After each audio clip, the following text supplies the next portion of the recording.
AI is everywhere in terms of connecting leads, candidates, AI for recruiting. Can AI make recruiting faster?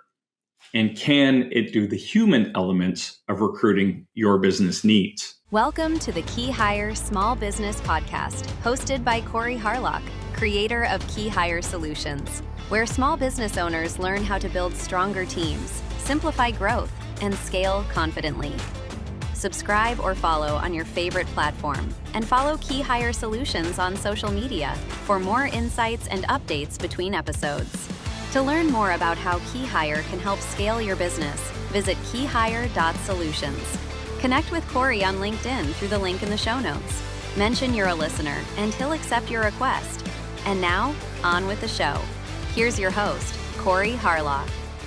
We always like to start with a little housekeeping. And people that take the time to comment on the podcast, we love the comments. Keep them coming. Mike Milligan back on April 20th did a show on the 3 tax tips, how to get money out of your business. If you haven't listened to it, go back and listen to Mike. It was amazing. Talked about the Augusta rule and some other really cool ways to kind of take money out of your business every year and invest it in yourself and your children or just on lifestyle. But Israt N took the time to comment on our LinkedIn company page. And she said, this is such an underrated strategy, teaching financial discipline early while leveraging compounding can completely change long-term outcomes. It's great insight. And that's to the reference that Mike was making about paying your kids and putting money into accounts for them when they're young and letting that money just kind of compound and compound and compound until they're ready to take that bank account over. So go back and listen to Mike Milligan's episode from April 20th. It's really, really good. Speaking of amazing episodes, we had Ryan Estes on last show. And if you didn't listen to that, highly, highly recommend. Ryan is a very, very sought after public speaker. He speaks about all kinds of stuff. Leadership, initiating change. And he also wrote a book called Prepare for Impact. And I don't even know if we showed it on the last podcast show, but Prepare for Impact, I've read it. It's amazing. I think we were talking about chapter 8 of his book, which was called Human-Centered Leadership. One of the phrases I took away from our conversation, and there were many, because he's very, very good at what he does, but he said something to the effect of your business won't grow until your people do. And that really hit me. I thought, wow, it couldn't be more simple, and it couldn't be more insightful, and it couldn't be more amazing. So if you haven't listened to that conversation with Ryan, please go back and check it out. You will not be disappointed. And speaking of big shows, we are next week launching an entirely new concept for the show. We're going to try to add a couple of these in when we get the opportunity. But the concept, the shows are going to be called The One Thing. And it's getting very successful business owners and asking them a simple question. What is the one thing that happened in your business journey that changed everything? The one thing that made you go from, I think this could work, to this is going to work. And our first guest, we got a doozy for you. We have Jana McDaniel from First Saturday Lime. You may not have heard of the company, but it is a juggernaut, and she is doing amazing business. She's a client of KeyHire. We're really fortunate to have her as a client, one of my favorites. And you might know her. She was actually on Shark Tank and did a deal with Kevin O'Leary, which is pretty cool. But I will give you a spoiler alert. Shark Tank is not the one thing that changed her business forever. So tune in next week for the new segment, The One Thing, with the one and only Jana McDaniel, from owner of First Saturday Lime. Okay, let's get into this. We're talking about AI and recruiting. AI is going to change the world. It's a solution for everything. Or is it? Let's talk about AI and recruiting. Now, there are a million different platforms out there that will source candidates for you. And all of the job boards are going to AI to search for candidates for you and give you the best one. There's a platform out there that says, you'll get one qualified candidate in the first 24 hours. Qualified candidates are great if you can hire them. But if you're getting that qualified candidate, there's a good chance someone else is getting that qualified candidate too. And what does qualified candidate mean anyway? So there are agents out there that will do the dirty work for you. You go in there. We do not post ads. We hunt and we reach out to people. And you can get an AI agent to do this for you. That's a good thing. But be careful. You have to dial them in and you have to make sure that they're finding the right skill, the right people in the right location. And you have to understand how you can reach out to them. Sending them emails from your business email to their personal email, people get a little weird about that. I know, I've done it, and I stopped doing it because I tried what last year, 2 years ago, one of these pseudo AI platforms, and the most common response I was getting was, "How did you get my email address?" So these agents might be really, if you don't dial them in, you can get a real broad spectrum. So you might even get overwhelmed with more applicants. If you post online, they're going to dial these things in and they're going to pick the best people for you and send them to you. That's great. But let's move into point number 2. You're going to get a lot of amazing resumes. Do you know why you're going to get a lot of amazing resumes? Because candidates are using AI to generate their resume, and they're saying, make sure you load it with these keywords. So here's the picture. You're going to get an AI generated resume submitted into your ATS. Your AI in your ATS is going to screen that resume and either say yes or no. So the challenge now here with AI is it's easy to make the perfect resume. That used to be something we look at. Full disclosure, we don't use resumes. I hate resumes. I think they're just a piece of paper. If you told me to write all the amazing things about myself on a piece of paper, I could do it. And boy, would I look good and sound good. That's why we use the outreach. We talk to the people we want to talk to. But if you're reaching out to people and asking for resumes, beware, they are using AI to make themselves look great. So there is a risk that you could spend even more time being disappointed and talking to people that you shouldn't be talking to because they've created an amazing resume that makes their limited experience sound like exactly what you need. And then we sit down with them and you say, yeah, you're not even close, right? You have 50% of the skills we were looking for, and we're always shooting for 80. That's another problem you could run into. So the final piece of this outreach, AI used to source candidates or job boards using AI to source people for your jobs, is overwhelm. Do you get a lot of spam calls on your phone? Do you have AI app on your phone that will determine if this is a real caller or a spam caller and your phone won't even ring? This is where we're heading with sourcing candidates.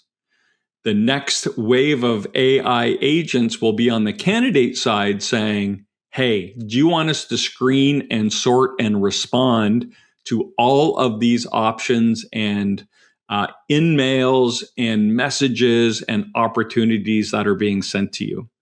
Especially, and even in BD in your sales department, this is where it's going. People are already getting overwhelmed. I know on LinkedIn, the messages are flying.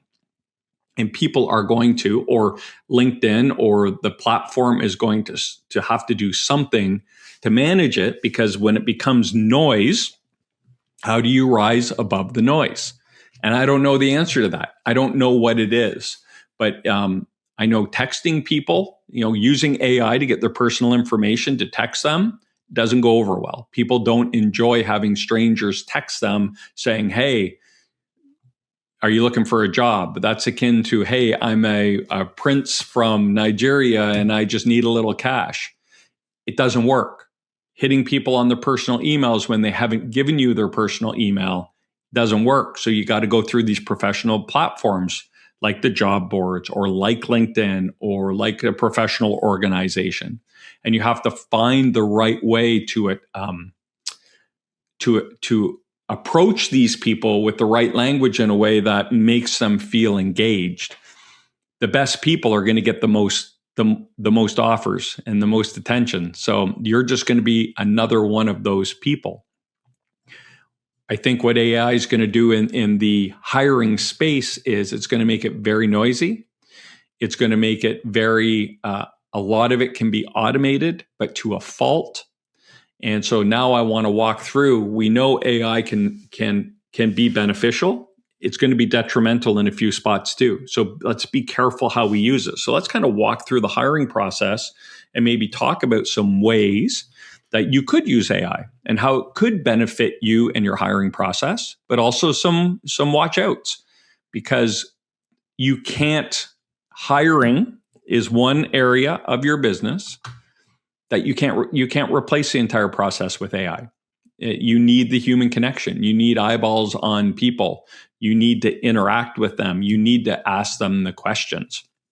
So let's go through this a bit. We always start with a need. Someone quit. We have a role to fill. Can you use AI to beef up your job description and your understanding of that role? Heck yeah. Put it in there. It could give you, and if you prompt it correctly, you could say, I am a $10 million a year insert type of business here. My production manager just resigned and I need to replace them. But here are their shortcomings.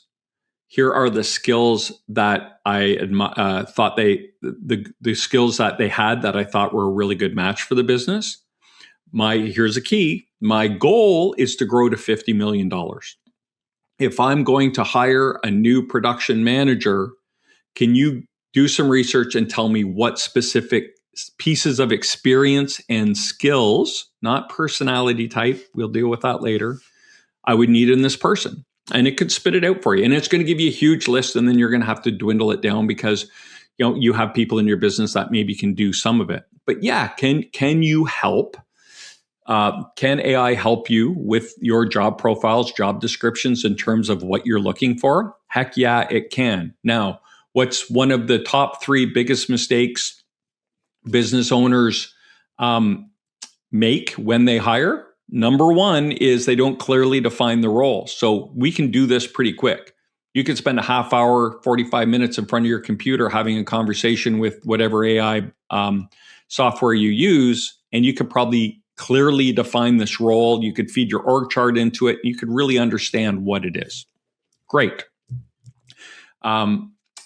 The number 2 mistake is, and I addressed it in that prompt I gave you, the number 2 mistake people make is they hire for current business levels, not future business levels.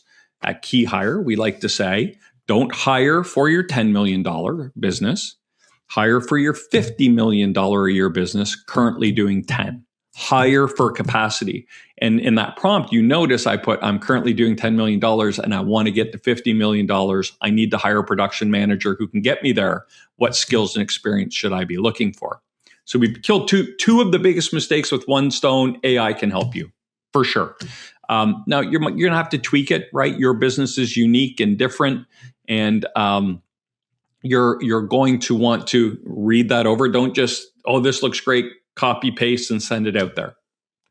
Give it a proofread, make some tweaks. So we've taken care of 2 of the biggest problems hiring managers have, or the biggest mistakes they make using AI right off the bat. Boom. So it can be useful. The second thing we need to do, now that we have the need, we've addressed the need of the business. We've clearly defined the role. We're going to hire for future revenues, not current revenues. Now we need to find candidates. Can you use AI bots to go out there and find you candidates? Or will the job boards help you? Heck yeah, they will. Just don't be spammy, be genuine. Don't send them your job description.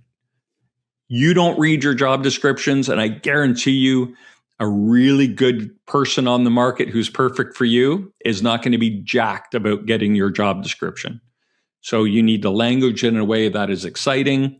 The one piece of advice I will give you is change every line that says we are looking for or what we want to you get to. You'll experience. How your experience will benefit our company. Make it about them, not you. Pro tip. So now we're sourcing. We're using AI to source.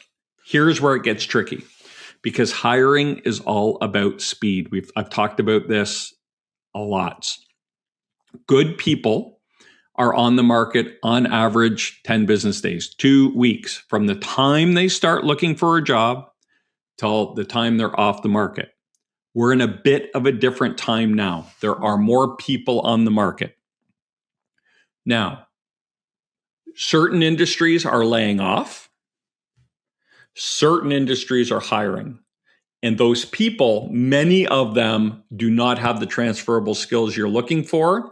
And if they have transferable skills, they don't have industry knowledge, so their impact will be delayed. We've talked about hiring for potential, hiring for experience. These people might fall in the middle. They have some experience. They're lacking that industry knowledge. So their ROI will be mid-term, not long tail, not short term, but mid-term. It's going to take them a little longer. That's why an interviewing process is even more important. So we talked about speed. Can you use AI to develop an interview process for you? If you give it the right inputs, you can. But if you don't know what the inputs are, it's going to give you something generic. It's going to give you something that's probably too extensive for the role you're searching for. We talk about hiring processes all the time. The process has to be right for the role. If we're hiring an hourly line employee, it should be a phone screen on-site offer before they leave the door. If we're talking about a C-level person, of course, that's going to be a more complex, drawn-out process. We did a podcast a while back where we clearly outlined exactly what those processes need to look like. I forget what episode it was. If Matt's behind the scenes, maybe he can pull it up for me and put it in the chat, and we can get that for you. But can AI help you design your hiring process? It can with the right inputs. What you want to be careful about, here's where we can get into overusing AI. Let's create an assessment or a questionnaire that everyone has to take so we can qualify them before we put eyes on them and spend any man hours on them at all. Here's where we get into problems. These assessments are deal killers. Good people and people that have jobs, as soon as you put a hurdle in front of them and become a pain in the butt, they opt out because they'll say, I already have a job and this feels like a lot of work. So I'll just skip this one and move to the next one that has the process that suits me the best. A lot of people think we're going to give them an assessment, and we're going to give them homework, and we're going to give them a case study, and you will never hire anyone. And the person that is around long enough to accomplish all of that for you is a person who really needs a job and no one else is hiring. Just keep that in mind. So here's where we start getting into trouble. Oh, hold on, Matt might have given me that episode. So it was with Sean. I don't even want to try Sean's name again. I butchered it. January 12th, 2026, how AI is revolutionizing inbound sales. And we talked a bit about some different things there. So check that out back from January 12th. So we think, we'll get AI to create an assessment and then they'll do it and we'll put it in our ATS and AI will score it and put them through. That is a mistake. The best way, because people can lie. People can tell you whatever they want on that assessment. We're not now is where we need human intervention. We need contact. We need eyeballs on eyeballs, and we need to have at least not even eyeballs on eyeballs, but we need a phone call so we can ask the questions, hear the answer, and ask follow-up questions. So this is where I think my belief is, and our system proves our process, our talent scale process proves it out pretty well. We don't do any of that stuff. We do a quick 15-minute pre-screen with everyone so we can hear them, hear how they answer questions. We can ask questions of them. We can get to know them a bit. AI can't do that. AI can't do an initial screening. Heck, people have an AI agent that fills in your AI-based assessment or questionnaire, or autofill it, or whatever it is, or they're not going to be honest, or they're going to AI the answers. Hey, what do they want to hear? You can't trust it. And it's an extra step you might think you need to add in, but it's a useless step that's going to add more stuff to your process and give people more reasons to opt out. It's just like online marketing. When you have a form on a website, the more fields that are in that form. So if you have first name, last name, email, the best form that will get filled out is, first name and email. That's the highest. You put a last name on there, your conversion drops. You put a business, what's your business? It drops. What's your phone number? It drops. Every field you add to an online form, your conversion rate plummets. And the more fields you have, the less chance anyone will ever fill that form out. And the same goes in the hiring process. The more steps you have, the more hurdles someone has to jump, the greater the opportunity they're just going to say, there's got to be an easier place to get a job. And by having this rigorous, we believe in being thorough and efficient, right? We need to be exhaustive and efficient. That's how we deal. But exhaustive doesn't mean adding steps for the sake of adding steps. We add steps when it makes sense based on the position and the requirements and what we're trying to get out of the person. So, mistake number one, we could start using AI in the process too early to try to screen people out. And it could be just getting them to eliminate, or they're giving you, we don't know if they're even giving us real information at this point. So I don't see any use there. So we've done the human pre-screen. We eliminate them, or we move them through the next step. Now we're going to do a video interview. Can AI do a video interview? No. You need to get there and talk to them. Now, can you record that interview? Yes. And could you take that transcript and feed it into AI and ask it for a summary or highlights? Can you say, can you read this transcript and tell me if at any point this person was lying? I don't think you can. Maybe you can, maybe I'm wrong. Let me know. But this is where looking at someone and asking the follow-up question or two or three flushes all that information out. AI can't help the candidate when you're on a video call with them, looking them in the eye. So be careful, but record the call if you like. Let them know you're recording that call, but record it, and you can have it as part of the data. You could create a summary out of that, and as the person moves through the process and you're creating your package for them or your portfolio based on them, you could include that. So if you like them after the interview and you want to bring them on site, can AI interview them on site? Heck no. It's personal now. We're on site. We're giving them a tour. But as we take people through the process and you're distributing the resume and some notes on people to the other stakeholders who are going to be involved in the interview process, could you include a summary of your previous call? Heck yeah. Could you ask AI about, what other questions could I ask them based on this? What areas do you think there's opportunity for questions? Sure, you could. But proof it. I don't know how effective it could be, but could you use AI to polish up the questions you're asking? I think you can. That's an option. Can you use AI in the moment? No, it's a tool to be used after the interview has happened. So then we get to the offer stage. If you like them, hopefully you've done some research. AI can help you with salary comps. In my experience, it's a little wild. We use some other tools with real life survey results.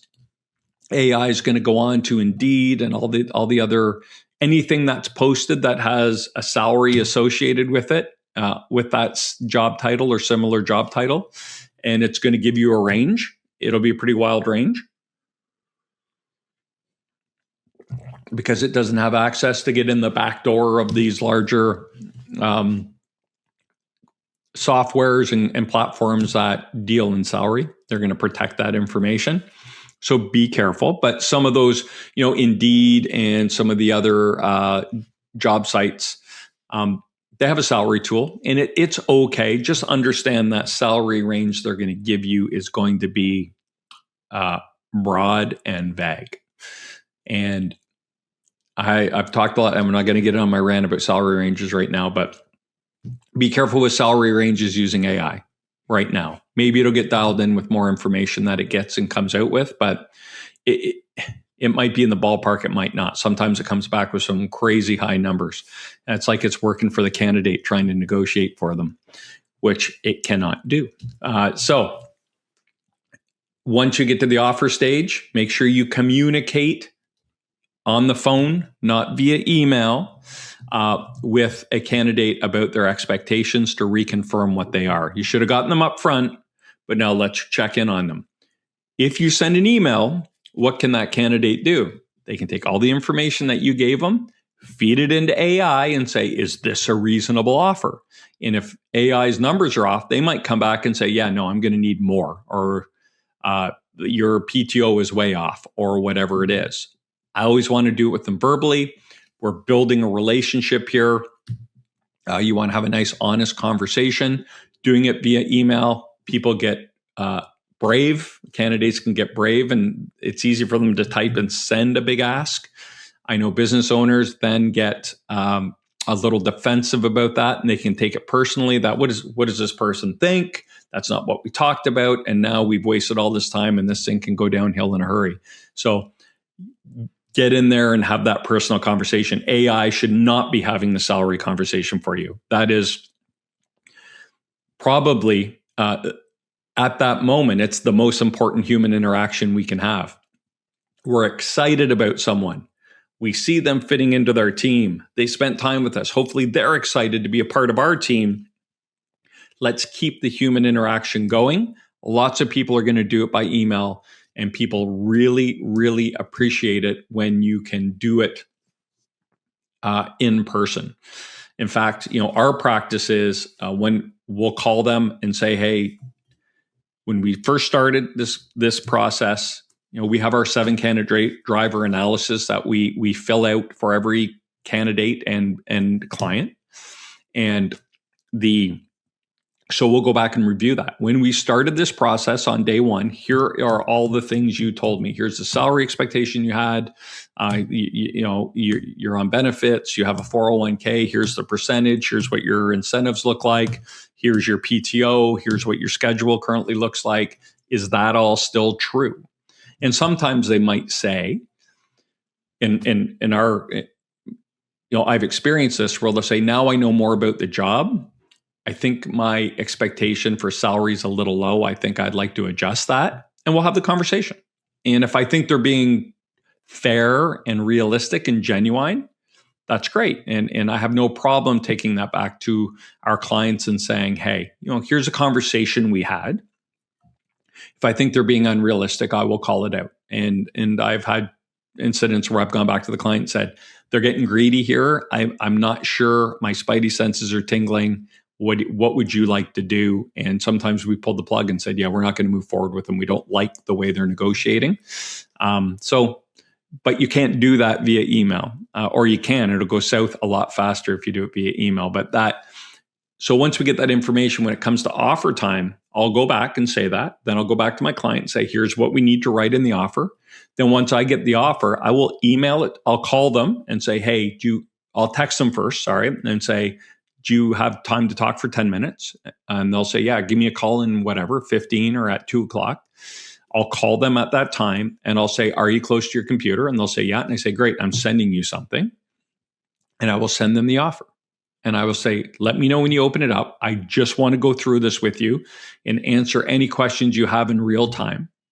And then, of course, I'm going to give you some time to marinate on it, but I want to just review it with you and make sure you understand everything that's in here. And we go over it. And then I say to them, now, when you review this with your spouse, put a little scratch pad beside you, and any questions you have, write them out. Call me tomorrow and let me know what questions you have, and we'll answer them for you. And 7-8 times out of 10, within 6 hours, I get the signed offer back. And they say, hey, no questions, here's the offer. It's because I took the time to go through it with them live and in person. If you don't do that and you just send it to them and they review it with their spouse, molehills turn into mountains. They might not like the wording of something. And the more they talk about it, the bigger an issue that might become. They might feel like you lowballed them in the salary. And the more they don't have anyone to talk to and the more you don't address that, the bigger that issue gets. That's why I would not leave offer. Well, you're not going to AI the offer, but I wouldn't email an offer without communicating with them, because they are going to use AI on their side to pull it apart. And that's going to get more and more common. And I've seen that happen already, but it's going to happen more and more. So you're going to want to have that human connection with them and answer those questions. So at least when they do review it, they're like, hey, I took the time. They walked me through what they were thinking. And we leave the door open for more conversation so we can walk through everything. So AI can be your friend in the recruiting process. I think we talked about you can use it to create a really great job profile or needs analysis or scorecard. You can even have it once you create the job description. You can have it create a scorecard for you. Easy. You could do that. You can factor in capacity by using AI in your job description. Easy. It can do that. Can it interview people? No. Should you use it to create steps in your process so you don't have to spend time interviewing people? Absolutely not. People are looking for the human connection. They want to understand who they're working with, what the environment and the culture is. So there is a spot for AI in hiring, in the hiring process, 100%. But it can't replace the human interaction. And that's where you need to be trained and understand that hiring is a discipline. I'm going to give another shout out. We had a show back on May 11th with Ryan. What's Ryan's last name, Matt? Is it Logan? But we talked about hiring and how hiring is a discipline. You know, as a business owner, your discipline is running your business, whatever your expertise is. People that hire, this is what we do all day, every day, and we're really good at it. And we have a process that works, and we understand how to ask questions and how to ask follow-ups and how to read the information we're getting back. And just because you're the business owner, that responsibility can fall on you. Or you say, hey, Mr. or Mrs. Department Head, you hire your own person. Now you're handing off to someone else who is not trained at hiring and expecting them to get it right as well. Hiring isn't something that happens when you have time. Hiring isn't something that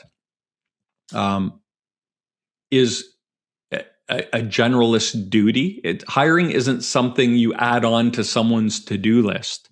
Hiring should be taken seriously. It should have a dedicated person. I've walked through how to create that pipeline before too. But hiring can't be replaced by AI, not certain aspects. The human interaction part of hiring cannot be replaced by AI because we're hiring humans. I hope all of that makes sense. If you have any questions about the show or what we're talking about today, we have that Ask Us a Question link at the bottom, top of the show notes. You'll see it in there.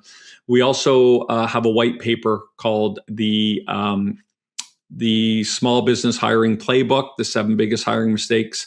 small business owners make. We've talked about 3 of the big ones today, but you can learn about the other ones and how you can avoid those as well. Talked a lot about hiring. That link's going to be right down there underneath the text us your question button. And then my final ask is, as always, is, we are doing this for small business owners. We understand how hard you work. You're out there grinding and growing. You're the backbone of our economy.